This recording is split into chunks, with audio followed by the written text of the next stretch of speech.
Hello and welcome to another episode of Klosmi Commentary, where we look to make football fun again.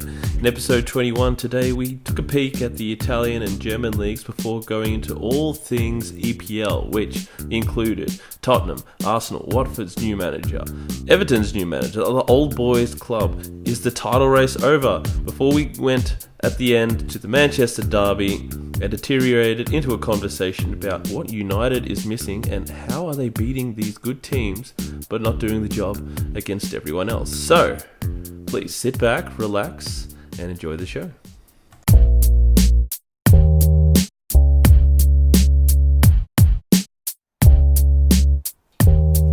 So welcoming to the podcast today, we have Kos.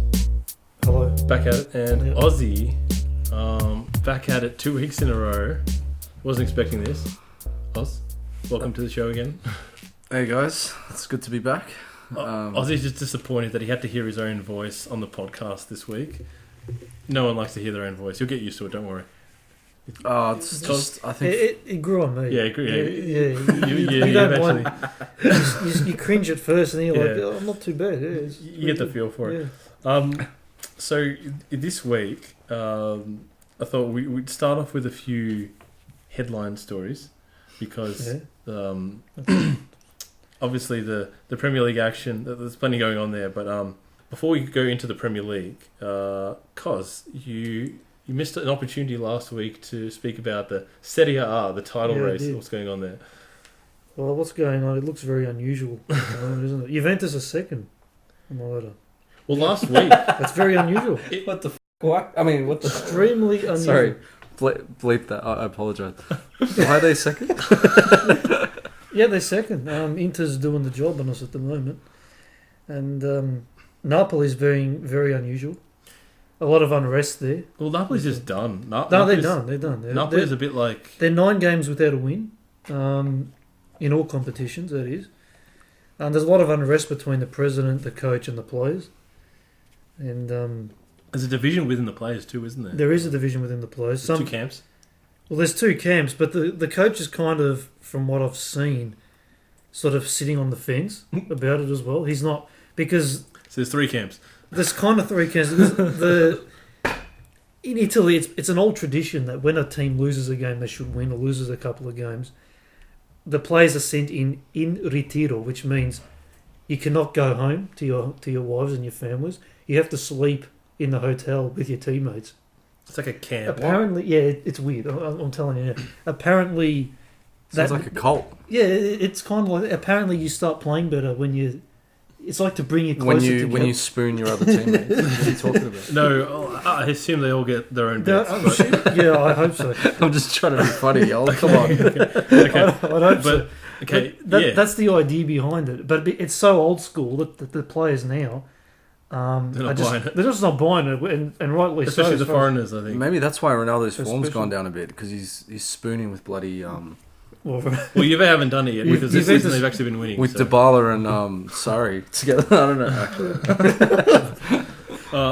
Let's move away from spooning, but it's not a bad thing. Well, last week, because Kos wanted to bring this up last week, because Juventus drew with Sassuolo last week, and they've lost to Lazio, and that's what brought Inter to the top. And we almost missed the chance to talk about Inter going top, because then Inter drew with Roma this week. Yeah, they did.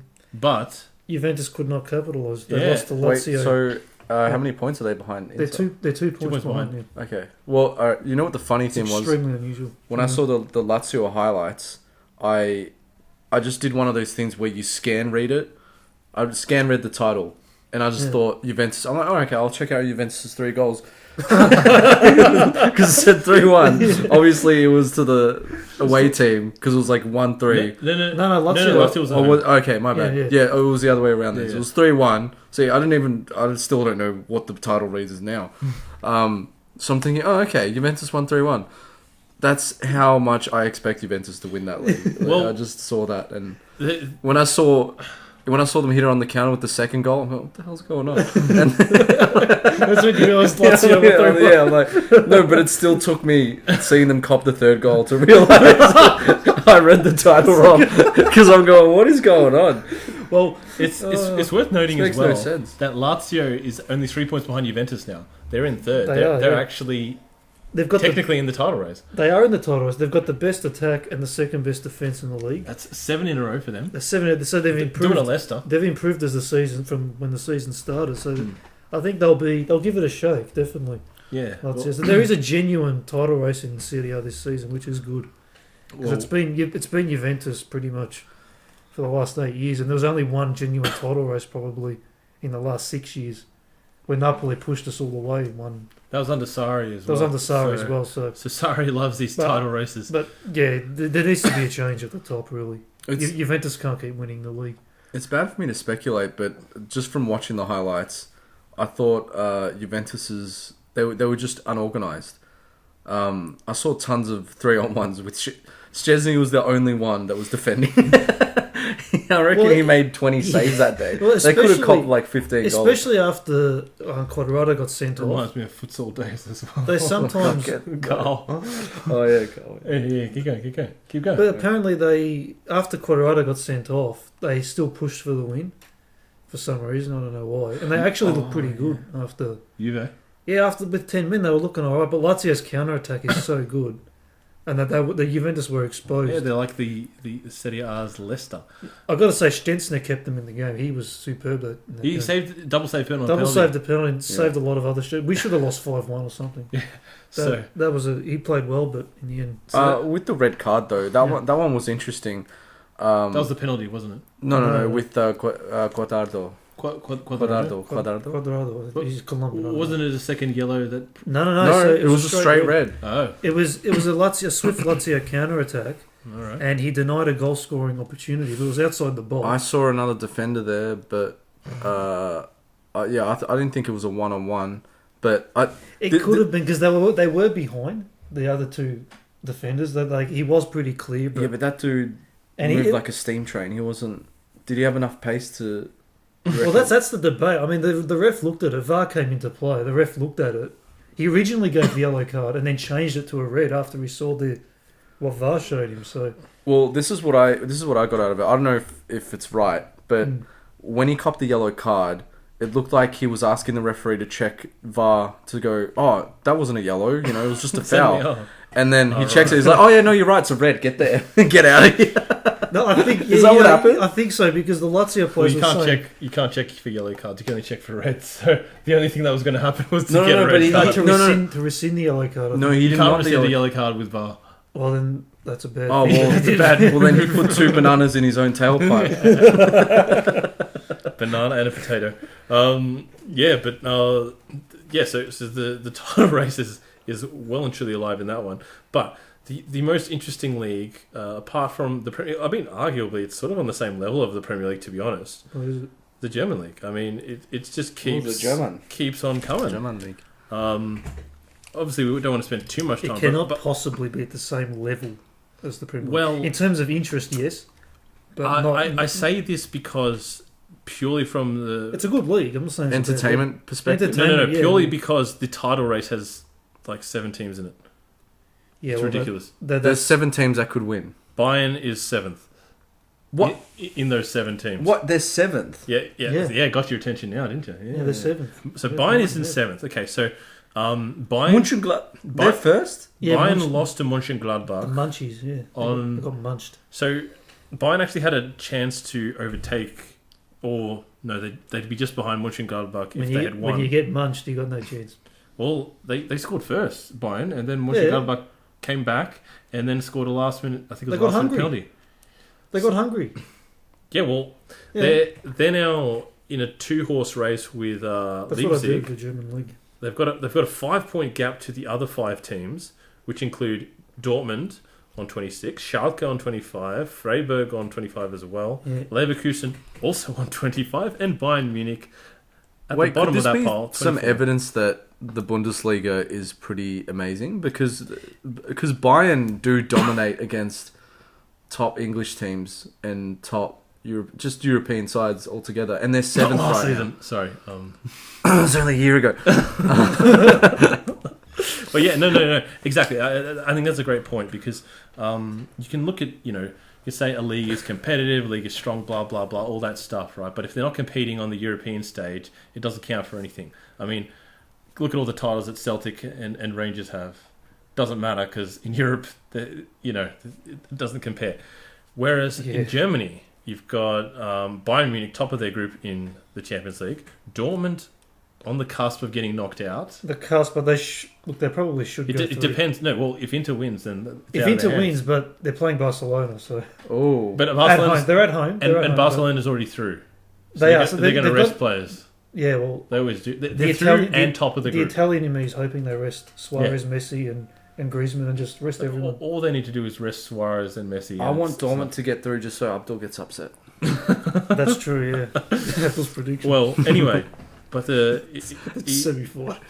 Just to give some context to these things, what's going on here. So Bayern's obviously it's very difficult to compare because they're completely different leagues, right? But Bayern Munich is by and far they've got more titles than anyone else. Comparing this to the Premier League, because otherwise people just can't relate. You know what I mean? You know what I'm saying? Yeah, right. But obviously, everyone's heard of Borussia Dortmund, but Mönchengladbach is actually quite a successful team. Leipzig has come out of nowhere because they're Red Bull. They've got the big giving them wins. Yeah, well, it's like the Manchester City of the those boost pills. Yeah. I don't know how far you want to get into this, but no. Who has? Okay. Who are the top players for Mönchengladbach? Mönchengladbach. We have I've got no idea because I don't know anyone. Yeah. That I remember them from years ago, but I'm pretty sure they sold all those good players. From what I remember. Well, they have sold a lot of good players, but they're just sort of making... That's the thing. They don't really have huge names here. You look at this entire list. I don't know any of them. They used to be a bottom division side, didn't they? They used to be sort of Division 2 in between Division 2 and No, Mönchengladbach is one of the stronger sides. No, I mean 6 or 7 years ago. I mean... Maybe, but... Yeah. Well, look, in the Bundesliga, Wolfsburg has been at the top and also fought relegation. This is a common thing in the Bundesliga because it is very, I don't know. So does that say that they're trash or they're all really competitive? Well, that's like what you were saying before. These teams are beating teams like Dortmund and Bayern Munich who are doing well in Europe. So you can't really say they're trash. Mönchengladbach, they play in the Europa League at the moment. Yeah, and they're winning the German league. So yeah, some pretty good performances. Yeah, so I think just giving a bit of credit to the German league. I mean, that's just a shout out to the German league. And as per usual, La Liga is trash, and we move on. So now the Premier League. Actually, one mention for the La Liga, Suarez goal, the back heel. The back heel, and it was a lovely goal. As far as back heels go, it is probably one of the best back heel. That's goals the best you'll I've see. seen. Yeah. He chipped the keeper, wasn't it? No, well, he chipped the guy's foot. Yeah, he chipped the defender's foot basically, and went past the keeper. He just backheeled it as hard as he could, and sort of went into the ground over the defender's foot and into the bottom corner. And it was he got a lot of power under that back heel. Yeah, it was a great back heel. But in the end, it was just the back heel. Are we all forgetting Ronaldo's back heel for Madrid? 2 back heels he scored for Madrid. One from a corner, one was from Di Maria's cross, and one was from a corner where he trapped it and then backheeled it. Yeah, I reckon that's way better than Suarez. We've forgotten those. Yeah, I didn't forget them because I didn't watch Ronaldo with religious days. You guys just hate him from the get-go, but we'll move on. No, I like Ronaldo. No, you don't. But I just hate La Liga. It's just really hard. Look, if I watched every Ronaldo goal... The only time I watch Spanish teams is when they're playing an Italian team in Europe. It's the only time. I just don't watch them. No, we did experiment a few times in the past, but it was just too difficult. It's very hard to watch the Spanish league. Except for El Clasico. El Clasico, I'll give him that, but that's 2 games a year. But that's a separate league. Yeah, that is a separate league. Those two operating in different leagues. It's a super league. And even Atletico, who are one of the top teams. It's those two. Everyone else is just a fantasy trying to chase them. And then Atletico they're never interesting. So you guys are saying there's only 4 games during the La Liga season? 2. There's just 2. Plus, we're lucky if we get a cup going. We're lucky. We're not even throwing Atletico in the mix? No, well, Atletico games are always bad to watch because they're really pragmatic. Defensive? Yeah, they're like Mourinho times 2. You know, Diego Simeone is basically like where Mourinho parks a bus. Simeone has like his whole It's team. in his blood. He was a defensive midfielder when he was playing, wasn't he? He is the best in the world at implementing that style. He's absolutely incredible at making a game incredibly boring.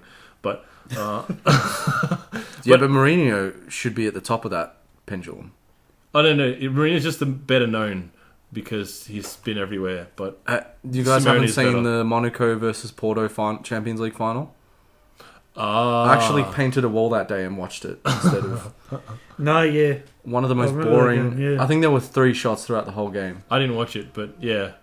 I think Mourinho won with Porto. That's incredible. And with Inter Milan, that's also incredible. For Let's not forget that. different reasons, yeah. Yeah, but I mean, like that was sort of similar. But either way, like they're both very, very, just stop. Like they just stop the flow of any game, and they're both very, very good at it. Mourinho's moved away from that. That's why I'm putting him like. Oh, that's why he's bad now. No, he's good. What? Well, he's getting looser and looser, though. I gotta say, Looser and loosey. yeah, with his playing style. I mean, like so when he was at Porto, obviously he had to really just dig in, right? I think with if the team is good, then he sort of frees them up a little bit.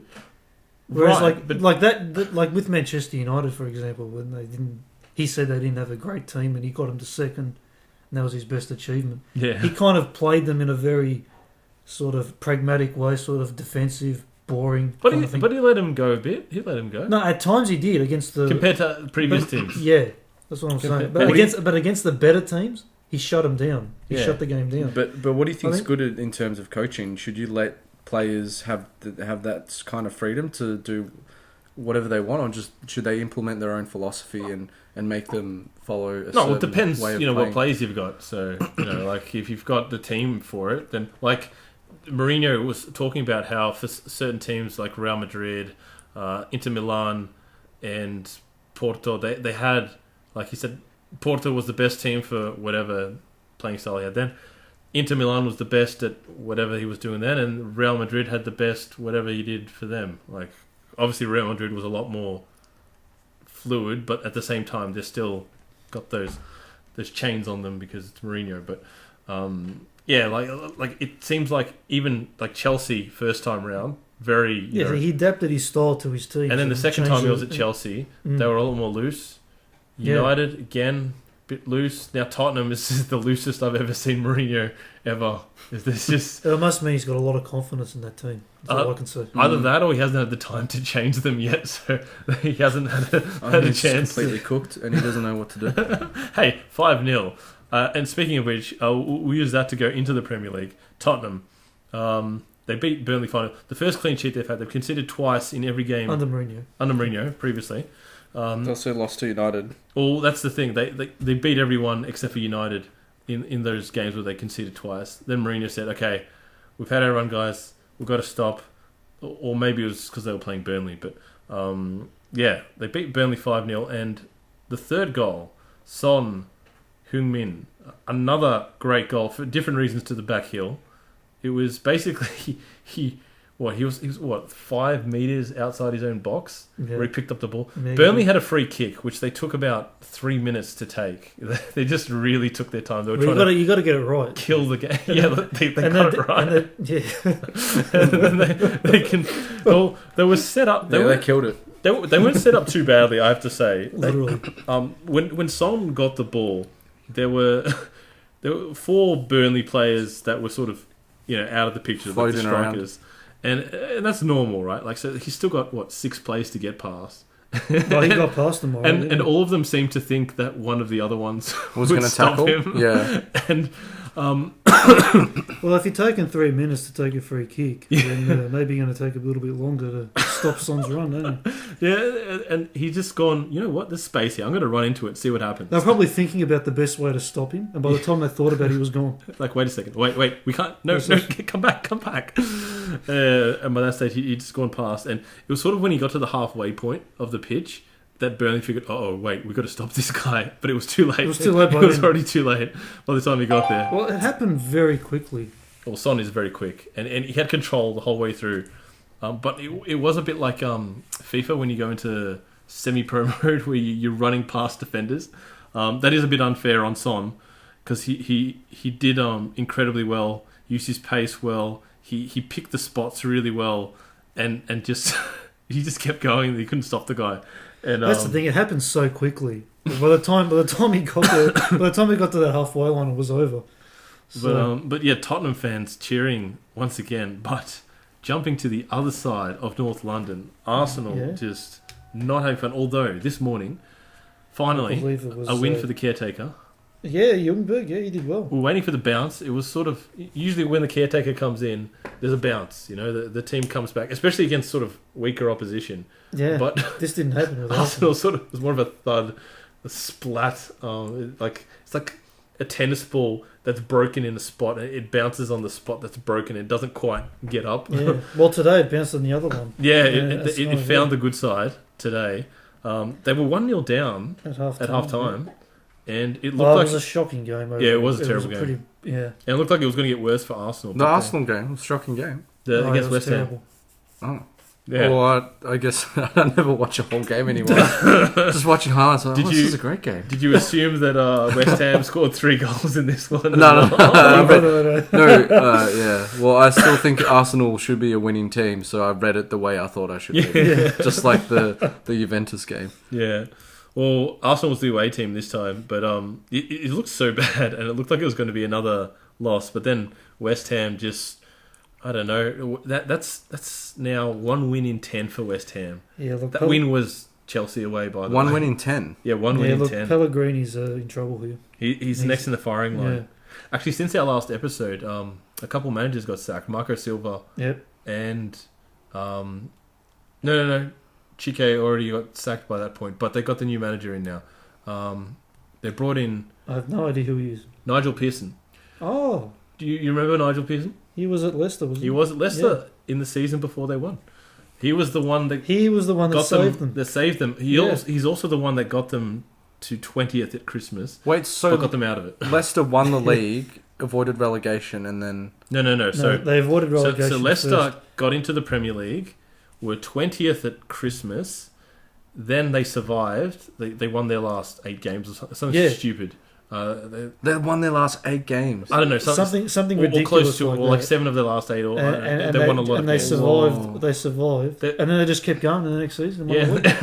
Oh, okay. They just kept so going. they went on a winning streak from like staying in the league to winning the league. Yes. Yeah. And then so it's like, well, let's just keep winning, boys. In between that, they changed managers. So they Claudio Ranieri. So they sacked Nigel Pearson. Was he Italian?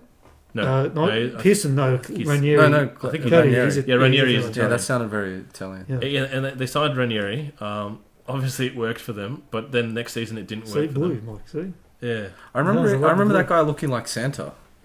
The Italian fella. He looks like Ludovico, which you won't know, but he's an Italian composer. Seriously, they look identical. It's ridiculous. But yeah, no, he looks maybe it's very the same Italian. guy. He looks like. It's close. Maybe he's back at his old job since he got fired from Leicester. It's his alter ego. He's just composing music again, making piano. But he really he does look like an Italian. I don't know, like a professor or something like that. He could do lectures. Oh yeah, definitely. Absolutely. So then, what does Mancini look like? A runway model? Oh, his hair's slicked back. He's got bloody Armani. He's still young. He hasn't got the professor look. No, yet. He's got the good look though. Actually, no, he does have the professor. He's got the young professor look. You know, he's not that young. He could pass as a magician as well. Yes, he's got the name for it too. The Great Mancini. You know, but Mancini the Great. He's doing great things at Italy. But yeah, back to the sacking of the managers. Well, we've got this sort of situation developing in the Premier League. We've got the old boys club happening because Everton, when they sacked Silva, they've implemented a temporary Duncan Ferguson, Everton legend. I don't know much about him, to be honest, so I'm not going to I've never heard of him. But he Duncan Ferguson. but he's sort of like is Duncan Ferguson. Look, the point is, ex-player, And we're starting to see a bit of a trend. Oh, I here. thought he was a water boy. We've got he was a coach. He actually during the Everton game because they bounced back against Chelsea. They beat Chelsea 3-1. They did, yeah. Hugely emotional. He was living every single goal. He was down the side. He was a bit. You remember Paolo Di Canio? Canyon. He doesn't remember it. He did. He's wearing a suit and does a knee slide when they score a goal. That was in the derby against Newcastle. Just ruins a $2,000 suit right away. But he's showing the passion. He's like charging out, and he's hugged the ball boy. Wait, I already So I'm forgot. assuming he's wearing a tracksuit or something. This guy, isn't he? No. He's got the suit and everything. He's got the suit. Wait, I already forgot the superstar Everton's name. Yeah, Nigel Pearson? Nigel Ferguson. No. Duncan Ferguson. Duncan. Oh, yeah, Duncan. sorry. It's Duncan. Duncan. So Nigel Pearson's the ex-Leicester, now at Watford. So the last time he was in the Premier League, he brought a team from the brink and got them to survive. So he's supposed to do it again now. I don't think it's going to happen. Yeah, because that act of hugging the ball boy sparked the Soccer on Sunday article. Yes, the Soccer on Sunday article. Because he apologises for breaking the ball boy's ribs. So it was quite an emotional game for the. It would have been a hard hug though. It would have been very hard. Well, he was a squeeze, just absolutely the passion, bro. Well, he was asked post game. It's his first game in. He's just beaten Chelsea. Everyone was expecting him to lose. And they said, "So you're going to put your name down for the permanent role?" Just straight off the bat, he said, "Look, I'm just here to do a job. I'm just here to get us through this little period. They're doing their due diligence. They're looking for a good coach, and they straight off the bat and you look into his eyes. It wasn't like a yeah. I'm not thinking about it at all. He applauded the honesty. Absolutely. It was. Wow, he's like Harvey Keitel from Pulp Fiction. Well, it's like we have an issue. It's like you got to call this guy. He fixes problems. No, the guy. the guy you call for fixing problems is Sam Allardyce, and Everton's already pulled that card though, so they don't want to do it again. No, he's the guy you call. He's the guy you call for throwing the anchor through the boat. Or no, you think? He's never been very successful at keeping teams up. He's never been relegated. He's never been relegated. Yeah. What a stat! It's a great stat. No, but for all the teams that he's picked up that were in the relegation zone, that is a very good. Oh, they're already in the relegation. Yeah. He's good. He specialises at keeping them up. He is the life vest. All right, I'll stop dissing people. No, I'm sorry, but Duncan. No, Sam's. Duncan Ferguson. Duncan, I'm sorry, mate. I don't know who you are. Yeah, but Old Boys Club. So we've got Duncan Ferguson at Everton, obviously. Ole, of course, at Manchester United, and Lampard at Chelsea. We're starting to get an Old Boys Club here. Yeah. And Arsenal are looking for a new manager. Top of the list, Patrick Vieira, Mikel Arteta, also Old Boys. Yeah, Ljungberg's an old boy himself. Yeah, and Ljungberg as well. You reckon they all have beers together, and then Mourinho walks through the pub, and they're like, "Oh, we're gonna go." It's getting late, fellas. He's like, "Where are you all going? We were going to have." Hey guys, we're all fun. I thought we were going to have dinner. I was going to make a joke that Mourinho was part of the Old Boys Club, but obviously he didn't actually play professional football. So he's sitting in the corner with Arsene Wenger and Pepe Reina. Well, who else didn't play professional? He sits down at the They're separated. Not play professional football. I feel like he might. I don't think he played that high level. Yeah, well, Klopp played second division, but and then became the manager of the club that he was playing at and got them promoted to the Bundesliga. Really? That's a hell of a story. That's the level. That's awesome. Wow. But I'm waiting for that gold-plated. Can you imagine that? You play at a club for 11 years, just in the second division the whole time. No, I tell you what, I'm still waiting for that gold-plated statue. If Liverpool win the league, they need to win. Right, they're going to win the league. Right, there's going to be the whole stadium is going to be changed. Well, from Anfield to Jurgen Klopp Arena. It's looking a lot more likely now because Manchester United. Forget about Anfield. Jurgen Klopp Arena. Forget about Anfield. You got to change the stadium's name. Jurgen Klopp Arena. Jurgen Klopp Stadium. Because I think it's Anfield Stadium, so it would. Well, Jurgen Klopp Stadion. Yeah, make it German. Make it German as well. Right, this guy, Uber Stadion. But Liverpool have continuing on. They beat Everton in the derby, which happened the day after our last recording. Great goals in that game. Ended up being that was fantastic game for goals. Just some ridiculous long balls, first touches, and just the passing. It was just and then the first touch and finish just out of this world. And then against Bournemouth, they continued. They finally got a clean sheet. Cos, are you happy? I'm pretty Liverpool happy with finally got a clean sheet. I'm very happy with it. I mean, they were conceding an average of 1 goal a game, and they conceded 2 against Everton, so they had to even it out with a clean sheet against Bournemouth. But that's the way to go. Yeah, well Bournemouth keep a clean sheet. Bournemouth had 3 shots, none on target. So they finally got that steal back. And Liverpool have won their last 2 games with, I think, 5 rotations. Liverpool have been absolutely incredible. They've got 46 out of 48 points. And if you include last season, 73 out of 75. So they've only had 2 draws? One draw in the last... They got 73 out of 75 How many games are left? A lot. There's still a lot. No, there's still plenty of time. But if you include last season, they've had a run of 73 points out of 75 possible. Yeah, and United took 2 off them. That's the only team to do it. That's ridiculous. So why did that happen? Why? I'm saying this as a United supporter. Why? Well, at least as a United fan, you can say we took 2 points off them. But how's this though, right? I mean, when Liverpool drew against United, they got a lot of stick saying that how could you draw against this United side? They're terrible. United now have beaten Leicester, Chelsea. They're a weird team, aren't they? Tottenham. Did we beat City recently? And you just beat City, yeah. Yep. You've beaten 4 of those teams. They've beaten the top 6, except for and Arsenal. And drawn against Liverpool. They haven't played Arsenal. They're the only team that's taken points off Liverpool. Yeah. No, they have played Arsenal. They drew 2-2. Okay, so they've got an insane record against the top 6, but then they've lost to the likes of Newcastle, Bournemouth, Aston Villa. I think something. No, they drew with Aston Villa. They drew with Aston Villa. But so it's just... But why did they beat City? Well, if they really hate Liverpool that much, why would they beat City? Well, they hate City too. Well, put it this way, Oz.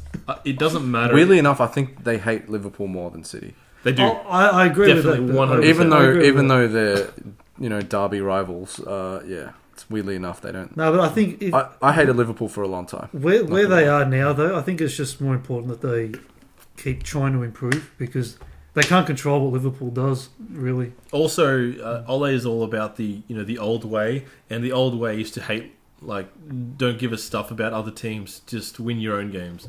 And on top of that, it's gotten to the stage now where United's probably thinking, you know what? It doesn't matter what the result is here. Manchester City's not going to catch Liverpool, so we might as well beat them.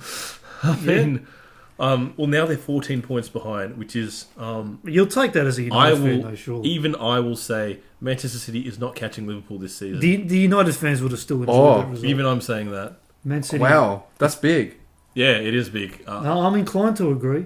Myself. No, because only last week you were still... Yeah, last week. And I stick by that last week. But last week you were like, no, I don't want to...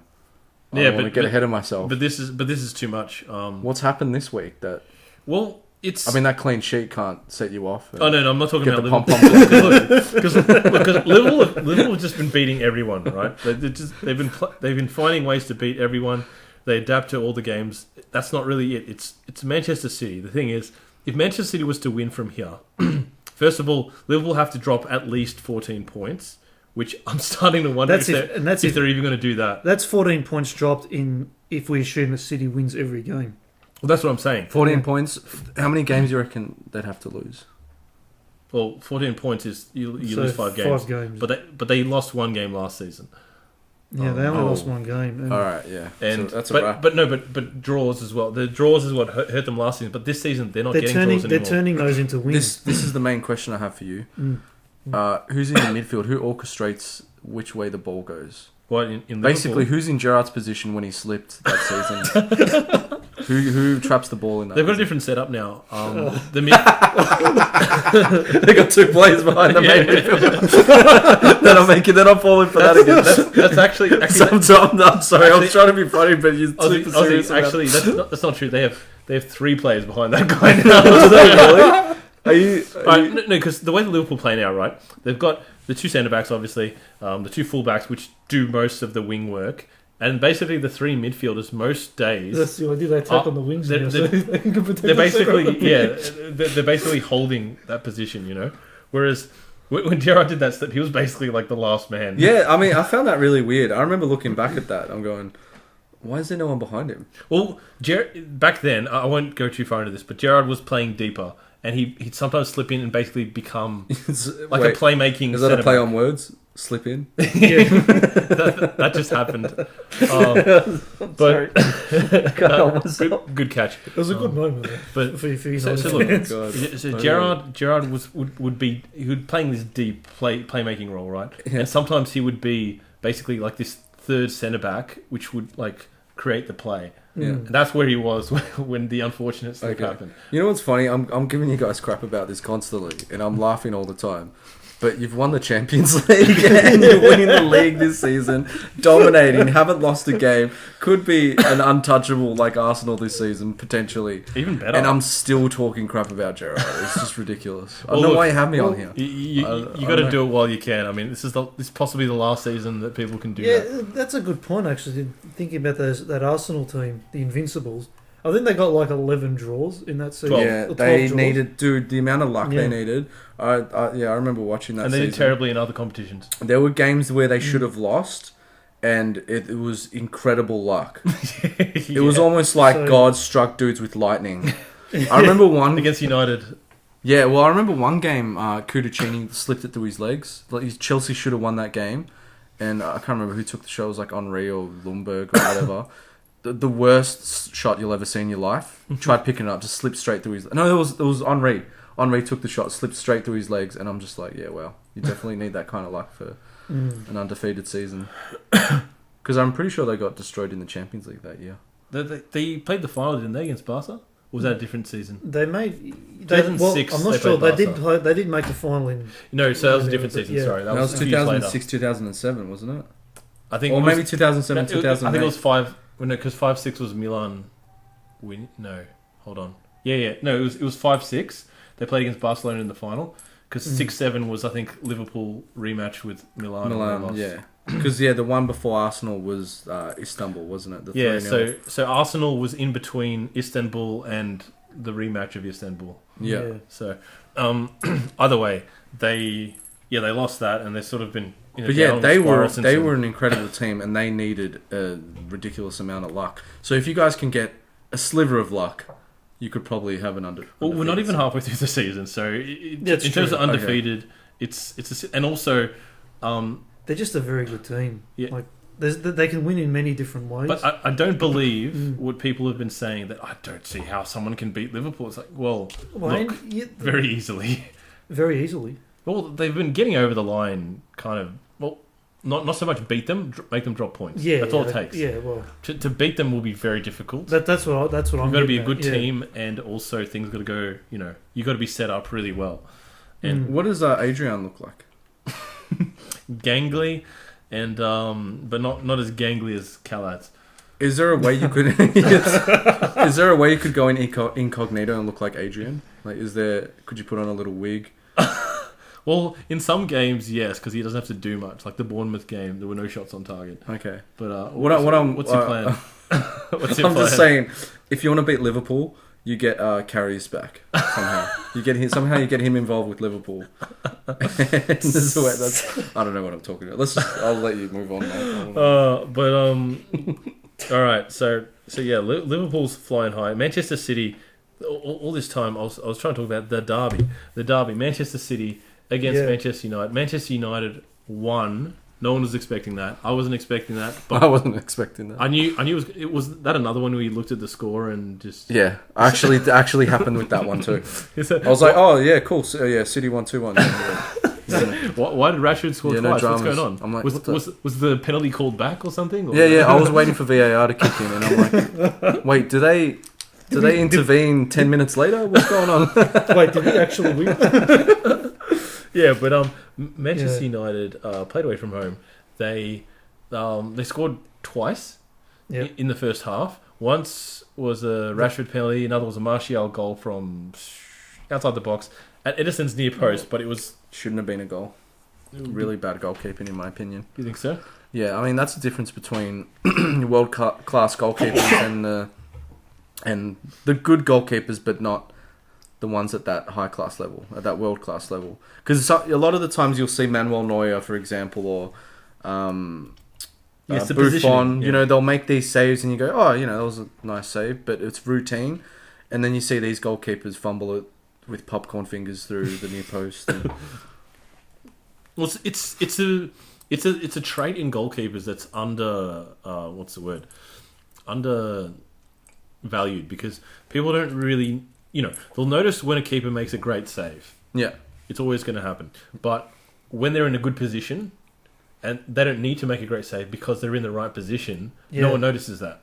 And that's something that Edison's usually good with that, but that time he was caught out. Obviously, I think also it was a great credit to Martial because he took a shot. Yeah, sorry, and it caught him off guard. I don't mean to completely dissent. People don't understand how hard it is to be a goalkeeper and how hard it is to deal with shots that bounce right in front of them with the amount of pace that it gets hit with.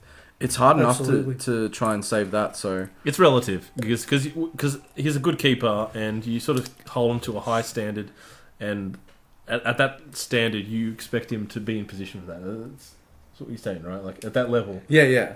Like a keeper of that, because I would say he usually would be there for that. But anyway, he scored that goal. Manchester City then basically they didn't really get a genuine shot until late in the game, didn't they? When they scored the goal, and then De Gea to make another save just before basically full time, and Man City, like I don't know, they didn't quite have a way through. They were struggling to get through, and Manchester United obviously, played into their hands.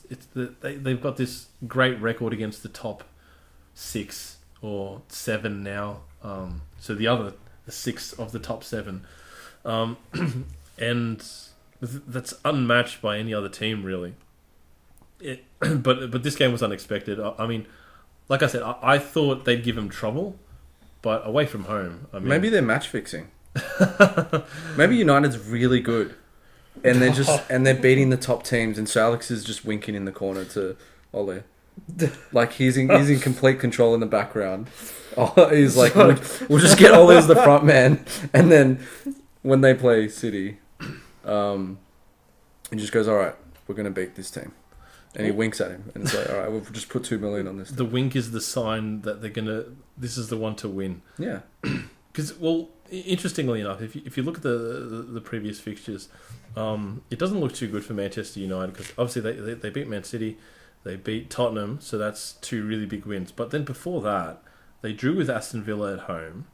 They drew with Sheffield, which isn't actually that bad in hindsight. But they lost to Bournemouth. They beat Brighton obviously as well. And they lost to, what did you say, Newcastle, Cos? Yeah. But they are starting to get their scoring boots on. So that's they are scoring more heavily now than what they were earlier in the season, which is very important because they had a very good defence. They've always had a solid defence, but the scoring was the problem. Yeah. But they're starting to score now, so that's what's bringing it back. I think that's the thing because who was injured? Martial was injured. Yeah, Martial, that killed it for them. And that was huge because Martial can now play in his central striking position, and Rashford has moved to the wing. And that's made them a lot better. Where he's better, and that's made the team a lot better. It's a bit like Manchester City's problem with the centre-back missing. Obviously... Laporte's a huge loss. Massive. They're putting and Fernandinho's had to move from defensive midfield to the central defence, and that's made them very vulnerable. Yeah, and we've talked about this on the show. What made Manchester City's defence so impenetrable in previous seasons is the fact that they don't let teams get to their defence. That's right. So, and on top of that, Laporte then made their defence just... even more even when last they got season, to the defence was still good last season. Even when they got to the defence. When they got to the defence, it was still good. Exactly. So just as an extra safety net, but now... Well, now they've got the double whammy because Fernandinho's moved from defensive midfield. He was the wall. Yeah. And now the wall is in the defence, and he's not as good a defender as Laporte. He's doing a good... He's still doing better than... No, he was the gate. He was the gate in front of the wall. The gate in front... Yeah. Say there's a little gate that's half the height of the wall. Analogy, yeah. They've put that gate in front of the goal, and now people are leaping over that gate. Yeah, it's just they're towering over it and headering it. They're chipping over it and scoring at the near post. But I don't know, was that a bad analogy? No, that was trying to be clever. That was a good one. That's not bad. I like that one. So, that's Man City's problem. But Manchester United. Part of winning, if you're looking at Liverpool, for example. If we're talking about winning, why are we talking about United? Well, because they're missing. Because that's the problem, right? They've drawn games that they're supposed to be winning, and they've been struggling to score goals. That's sort of their thing. And I have to use Liverpool again as an example because they are a shining example of how to win in all different situations. But when you're winning games, though, you need to be able to beat the bad teams and also beat the good teams, right? United have the formula for beating the good teams, as they've shown. They're absolutely killing it against the top teams. But then, when other teams aren't as inviting, let's just say, the game isn't as open, you need to have a way to break them down. And they do play a very counter-attacking sort of style, don't they, Man United? Yeah. And I think the problem is these lower teams, like your Newcastles and your... They don't attack. And they don't attack. Yeah, that's it. They don't. So the counter-attack... They don't give spaces. The counter-attack becomes less effective. Yeah. And there's less opportunities It's like two counter-attacking fighters just waiting for one guy to strike. And Newcastle's a better... I think because it's United as well. They've still got that aura that okay, it's United. We've got to be sort of cautious with how we approach the game. But when the top teams don't think like the top teams we can beat Man United, so the counter attack works. But also on top of that, right? Like even when they get into the situations with Newcastle and Bournemouth and whatnot, it's a game of chicken. So. And basically, United is the team that is expected to win, so they're the ones that always lose that game. I think, you're right. I think what happens is the game starts and they're both trying to counter-attack, and then one of the teams has to obviously attack, and United go, "Oh, well, we're a better team. We should probably try and win." And then that's when they slip over that banana leaf. That's pretty accurate. And they're not used to being the aggressor. They're not used to being the better team that's going to attack and pressure.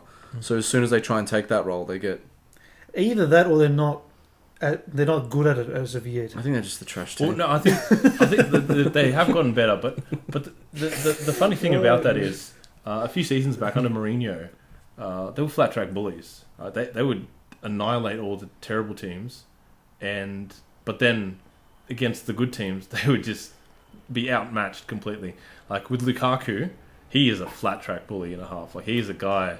But he's also now become more than a flat track bully. He's a machine. Yeah. I remember when Belgium played Brazil in the World Cup and he came out. It looked like he was playing against under-16 boys. He's the size of him. Massive unit, yeah. I'm like, oh man, everyone else is like 15. What the hell's going on? But he's developed in leaps and bounds. And it's a...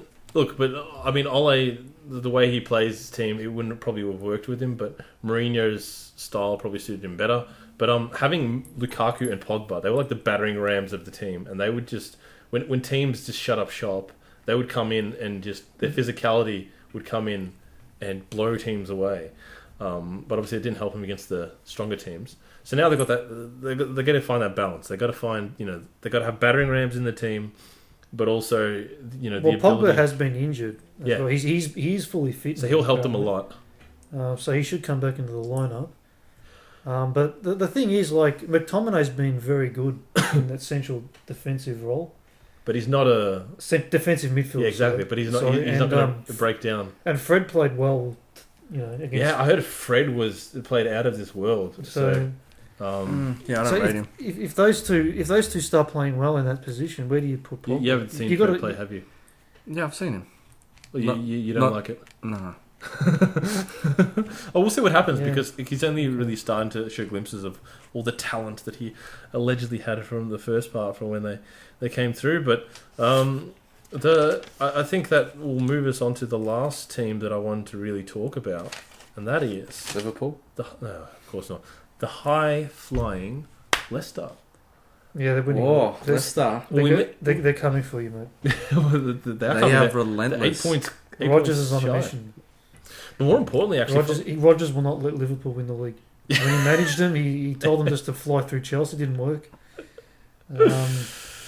He greased up Gerrard's boots, and now he's back to... Remember that company goal last season? When he scored that rocket from outside the box. That was against Leicester? That was against a Rodgers coach team. He just thought, I'll let company just... Was that against Leicester? Or was it against... Against Leicester? Against Leicester. I thought it was against Crystal Palace or something. That was against Leicester, and Rodgers was coaching them then, and he thought, I'll just let Christian. That's the one they just needed to draw, didn't they? I believe so, and then Company ripped a shot. And Rodgers just thought, look, I'll just let Company have the room to shoot, just so Liverpool don't win the league. He's coming for you. Rodgers is doing so. Well, the thing for Leicester, right, is that forget the 8 points shy of Liverpool. They're 14 points clear of Manchester United in 5th. Well, United's 5th. Yeah. That's. Oh wow! Look at that gap though. 24 points, and then Leicester's 38. Yeah. Or not even that. Man City and Chelsea. Wow. Okay. They're 6 points clear of Man City. That's incredible. Well, look, Manchester United are only 8 points off City, so that's Man City are closer to Manchester United than Liverpool. A lot closer. So. That's the thing. Yeah. Leicester is the opposite. They're 8 points from Liverpool and 14 from Manchester United. So Leicester looking pretty much primed on right now. No, they're looking for Champions League next season. Absolutely, I don't think they're going to drop out of the top 4 for sure. And I saw the way they played against Aston Villa. They were fantastic. But how will they do against the top 4 sides? Well, so far they lost to Liverpool, they lost to Manchester United on late goals. I think they were. It was very close. competitive. They lost a penalty to Manchester United, and they lost to Liverpool with a late goal. That was a penalty, which was also a penalty. Yeah. They lost with 2 penalties. They beat Tottenham. They drew with Chelsea. They beat Tottenham. Yeah, and everything else. And they beat Arsenal as well. Actually, with Leicester, they drew their first 2 games. One was Chelsea, one was Wolves. And then at some stage they lost to Manchester United and Liverpool. They've won everything else. You could argue they're almost as I can't even talk. Well, look, they're consistent, almost as consistent as Liverpool because they're beating all the teams they should be beating. Yeah, by a good margin. That's a fair. And then they're just coming up a little bit short against the better sides, or just maybe those 2 games against they beat Arsenal as well convincingly. So they absolutely pummeled Arsenal. They won 2-0, but they should have won 5-6-0. Yeah, it wasn't close. It was 0-0 at half time. They had, I think, 12 shots to basically the only thing close about their game was the score. Oh, how can we forget about how they pumped Southampton as well? Yeah, 9-0. Oh, yeah, 9-0 as well. That was 9-0. And they pumped Newcastle 5-0. So, jeez. They're good. Both those teams got red cards, but so if you're going to get a red card, don't do it against Leicester. Yeah. Oh my god, yeah. They've got a good team. Very good defence, good attack. And it's just working together really well. But we talked earlier about Arsenal looking for a manager. And, they're sifting, they're saying who wants to come. Nobody wants to come to Arsenal at the moment. This is a very good... So toxic. Yeah. But a victory for the Premier League. Because, they knocked on Rodgers' door and he said... Well, someone asked him in an interview and he said, oh, well, look, I'm really happy at Leicester and... he was open. He signed a 5-year deal. He left it open. That translates to, I don't want to get murdered by Arsenal fans. I'm happy here. Well, actually, he signed a 5-year deal with Leicester. Yeah. But I think he's a sly one. I think he went to the Leicester people and said, hey, look, Arsenal want me. How badly do you want me to stay? Yeah, it was probably his angle. Yeah. Wait, was he in a night robe when he was asking? Slowly undoing the bow and pulling it down towards his chest. I'm not sure he has the physique for that, but he was on a $5 million a year deal before. He's now on an $8 million a year. Well, that's what a night robe does, isn't it? Night robe, or the lack of a night robe. 5-year. $8 million a year deal at Leicester, so he's in it for the long haul. He's happy with his players. He's getting $8 million a year, man. Yeah, wow, managers get paid a good amount, eh? Now I was going to talk about that just quickly. So we're speculating on who's going to be Arsenal's next manager. We don't care. We don't care. Oh, look, I was going to say we're absolutely not speculating on who Arsenal's next manager. Why not? We're going to point out what the situation is. Obviously, I think is Frederick Lundberg he's the caretaker manager at the moment. Yep. What does that mean?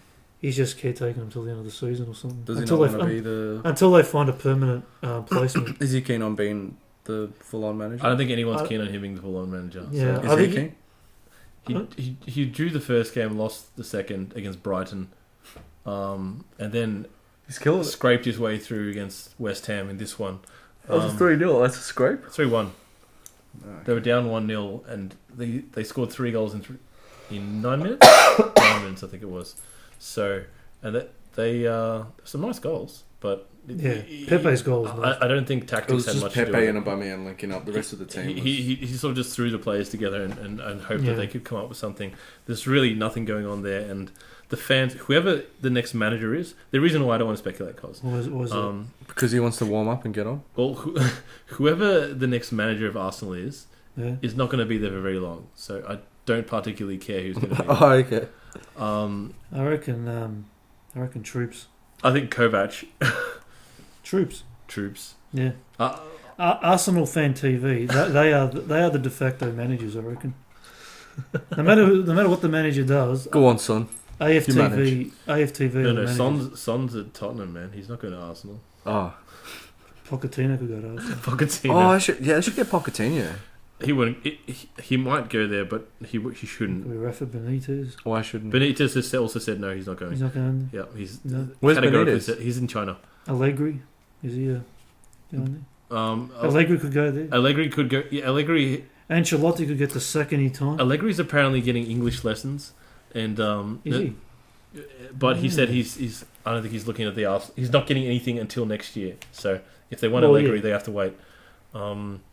Because he's not doing anything until next year, basically. So he's like a firm, not going to happen. Yeah, he needs a break. The most interesting candidate on Sportsbet, Yeah. Granit Xhaka. Yeah, he was $501 to do it, and Piers Morgan was also $501. That's amazing. Can you imagine Piers Morgan coaching Arsenal? Oh, but throwing that all the way. Arsenal. I didn't actually want to talk about who the next Arsenal manager is. Zidane. It doesn't matter. No. Zinedine Zidane. Mancini is being touted. Not Mancini, so Ancelotti. You know. Ancelotti. Well, he could be sacked from Napoli any time. Yeah, well, how's that though? Like, it's like, oh, Ancelotti could go because he might get sacked from his team. Like, well, then why does Arsenal want him? You know, if he's a good manager. I know he's a good manager, but Napoli's president is the problem at the moment. But anyway, either way, the next manager is not going to take them anywhere. They need the fans. They to need sort time. themselves They out. need time to rebuild that club. They need to rebuild the fans. Yeah, well, that as well. But yeah. Anyway, this isn't about Arsenal though. This is about Leicester and what they're bringing to the league. They've created this new. They've sort of gone in the footsteps of Tottenham, except then we're never a big club. Leicester, they never had any history basically. Well, the thing is, they do now. Premier League now. They do now. Yeah, they do now. That's it. And Championship. They're looking to build. They've got some prestige behind them. And Brendan Rodgers has seen the vision, and he's trying. I love this because they don't read the script. Yeah, it's like we know where we belong, but we don't care. we're gonna challenge the big boys and just do what we do. And we're not defined by boundaries. They saw the script and they saw a shredder right next to it, and they went, yeah, that's it. They all sort of just touched their chins and looked at it and go, But that's right. This isn't us. The thing I love about it, right, is with all the good players they have, it used to be all about, who's going to snap them up, who's going to snap them up. The Premier League doesn't work like that anymore. Now, if your team's good, you keep your players. That's it, because you got the money now. That's right. The TV rights. They're huge. Lets teams, even like Sheffield United, just another incredible story this season. They are incredible, but we don't have time to touch on that. We'll go with that next week though, for sure, because I'm sure they're going to continue to impress.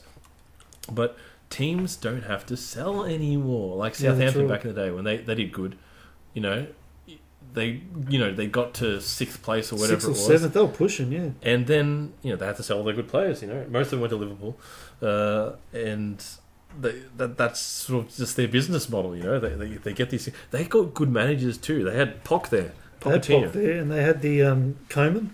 Koeman as well. Dutch manager, yeah. Who was also he was a good manager. The Everton manager, and he did good there, I think, at Everton. But they just, I don't know, they don't know what they're doing. Everton's right a club that buys too many players, and to the point where the chemistry is disrupted every season. And now they're in charge. They've got an angry Scott in charge of them, so good on them for that. Good old Duncan. Duncan Ferguson. I think they're trying to sort of. Is he related to Alex? I don't believe he is. No? I think Ferguson's just a very common name in Scotland. Yeah, probably is. But Leicester's just doing. It's a fair point though. If you got to win against Chelsea straight up. Yeah. It's fair to ask the who question, have who's now right to lost tell. 3 of their last 4 games. Wait, are we talking about the Everton superstar? Everton superstar. Yep. Okay. Duncan. We're just comparing him to mate.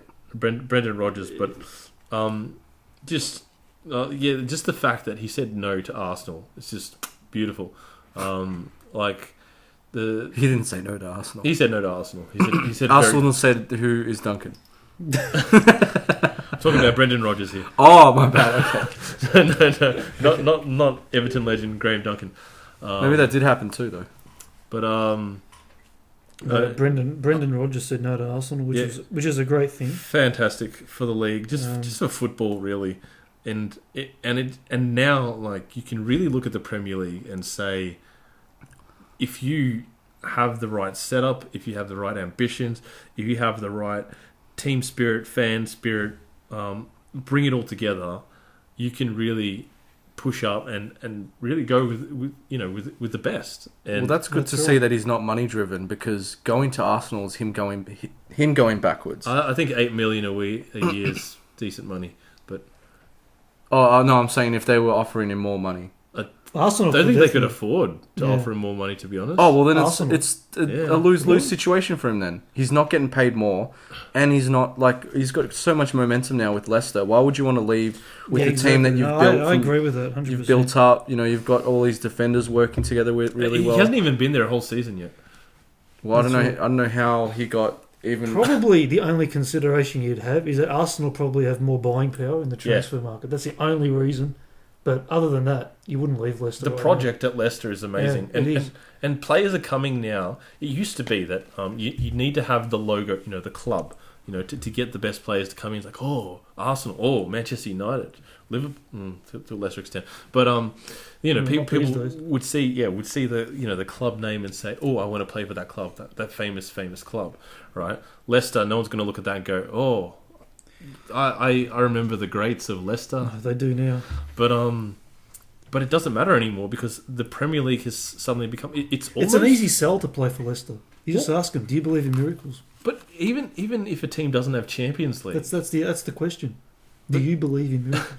But if you believe in miracles, play for Leicester, and then just we play, make things happen. Play the song in the background. I believe in miracles. It's a sexy thing. And I used to just see Ronaldo walk in just to smoke. Ronaldo, the next signing at Leicester. No, they'd never sign him. He's got the Leicester shorts on. He's topless. He's like, I'm ready to go. I'm like, oh wow, Ronaldo wants to play, but you got to put a shirt on, mate. It's the annual fundraiser for Leicester. He's got one of those to whip up transfer. One of those pop star mics that's just wrapped around his ear that sort of goes around his face, and he's like, "You sexy thing, you." Yeah, it's like that ad, hot places, cold places, Leicester, you sexy thing. But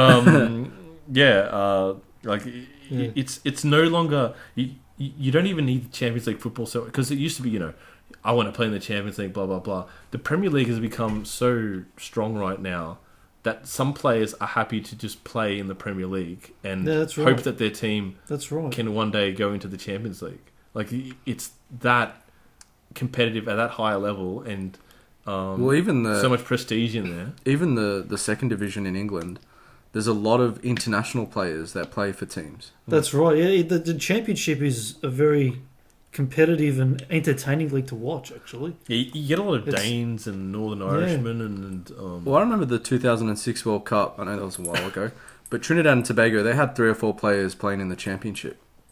In their starting 11. I know it's Trinidad and Tobago. Yeah. I know everyone's going to say, oh, Trinidad. Look, they played in the World Cup, and they only lost to England 2-1.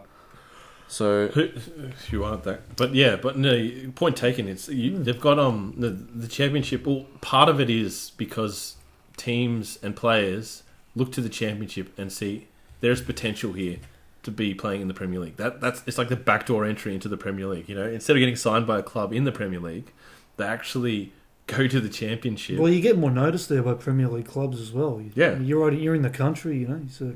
And if they believe in a project, if they believe that they can get promoted, then they'll play there, and they'll even go down with the team if they feel like they can come back up again. And I made this prediction a few years back that England would become the dominant force in Europe again. and like Well, this time it could be to stay as well. Last season, definitely they were the dominant force. Well, that was Europe. the first taste of it, and now it's only going to get worse for the other leagues, just because there's just so many teams. The only thing that really hurts England is the fact that it is so competitive at the top that even at the bottom.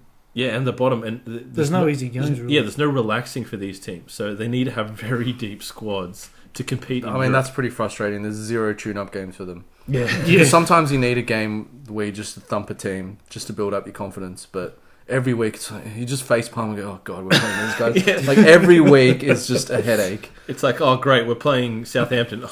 Oh, they're giving us a game. Oh, actually, maybe that's the only game where they go, yay. No. Southampton have been beating 9-0, bro. Watford's a team. No, but since then they've really turned it up. Since 9-0. Yes, they've really turned it up. Watford, they've drawn 6. You know, they don't just lose every game. Like they're annoying. Yeah, well, they'll lose this week. They just can't score goals. So, yeah, they'll definitely lose this week. They're better. But there isn't one team in the Premier League where if a team comes up against them, they go, "Oh, thank God, we're going to pump these guys." That's exactly right. And it's just, and in contrast, I want to finish on this because you can never diss the La Liga enough.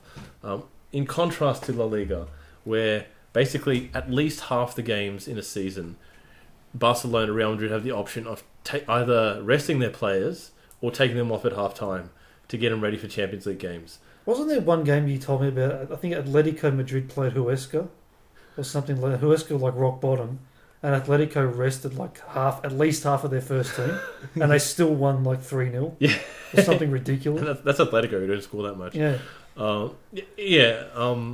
It's just insane. I mean, it's a joke. It's a joke, really. And when people don't take that into consideration when they say, "Oh, why do Spanish teams beat whatever other teams so much?" Because half the games they play, the players are primed for Europe. Yeah. The whole league is designed so you can win in Europe. What was that team's name you were talking about? Huesca, the rock bottom in La Liga. What part of Spain are they in? Is it nice and sunny? Absolutely no idea. Who knows if they're even in Spain? They could be in. I mean, most of Spain's pretty sunny. What I'm getting at, if it's a nice place to live, I'll go play for them right now.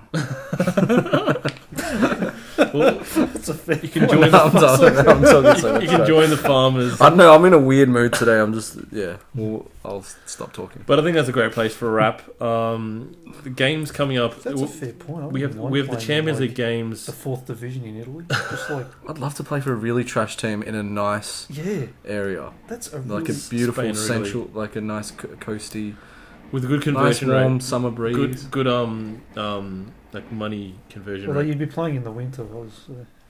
Oh, I hate rain. Yeah, it's alright. I'll just. It's still hot though. So it's alright. Hot rain? No, it's cold. Warm. Here. Wait, where? Even in does it ever rain in Spain? Does it ever rain in Spain? That right? I'm going to put the foot in it and just stop it right there. Okay. No, it's cold in Italy now. Cold in Italy. Yeah. Yes, cold. But anyway, that's a wrap. Just a preview to the week ahead. The Champions League and Europa League fixtures are on this week. Liverpool fighting for their life. Tottenham already through. Manchester City already through. And Chelsea also fighting for their life. They need in the Champions League? Yeah, they need a win to go through. So, it's Champions League this week. Yeah, Champions League tomorrow morning. Is this tomorrow morning the Inter game? Is that tomorrow or is that the next day? I'm not sure, but Inter's also fighting for their life. That's the Atalanta that's the group fighting for their life. Yeah. Playing at. Look, I'm not expecting Atalanta to get through. I mean, they're playing away to Shakhtar Donetsk. So. Oh, but they'll play without fear. They don't care. Well, they've got nothing to lose. Yeah, exactly. Yeah. So, and they're not a bad team. So just like Turkey in the Euros, also got nothing to lose. Dangerous game. That one. Juventus already through. Bayern Munich already through. Dortmund, and Inter sort of fighting for that last. Well, that's the group I'm most interested in. I think they're going to lose their virginity, to be honest. And then of course the weekend's action. We've got Liverpool play against Watford. So if something happens there, then fantastic. That's just, brilliant. But the biggest game is Arsenal against Manchester City. And actually, Manchester United against Everton will be interesting. And Wolves are playing Tottenham, so they're all playing. They're all good games. Monday morning for us. Yeah. So Liverpool. Who do the Mighty Foxes have? Well, Liverpool play Watford and Leicester play Norwich, so we're not expecting much to change at the top of the table. Yeah, still going to be 8 points. But in between, and then Newcastle will be looking to keep up their good form with Burnley. I forgot to mention Newcastle has won 5 of the last 7. Yeah, they're all 4 of the they're last looking 6. good. They're looking pretty safe. So, but never safe enough for Abdul. Never safe enough. Never safe enough for Abdul, but Mike Ashley will be licking his pockets with. Licking his pockets. Yeah, I was meant to say licking his lips, and I just thought of money, and I'm like, and then lining his pockets. Yeah, lining his pockets, licking his lips and lining his pockets at the same time. Whatever the saying is, he's happy. Kissing his pockets. But but thank you guys for coming in. Thank you, Cos. No problem. Thank you, Ozzie, for coming down again on short notice. I appreciate it, guys. I don't know why you guys have me. I'm a guy who should be cut off. But no, I'm looking forward to Abdul coming back next week. Abdul is back next week. Because I'm your number 2 fan. I know Gosh is your number 1. Hopefully Abdul won't have any things that just come up last minute. But thank you everyone else for listening. If you haven't already, please subscribe to both our podcast and our YouTube channel, Klosmi Commentary, KLOSMI. There's nothing else with that name, surely, out there. No, if there is, that's a disgrace. Yeah, copyright infringement right there. Yeah. Thank you very much, and we'll speak to you next week.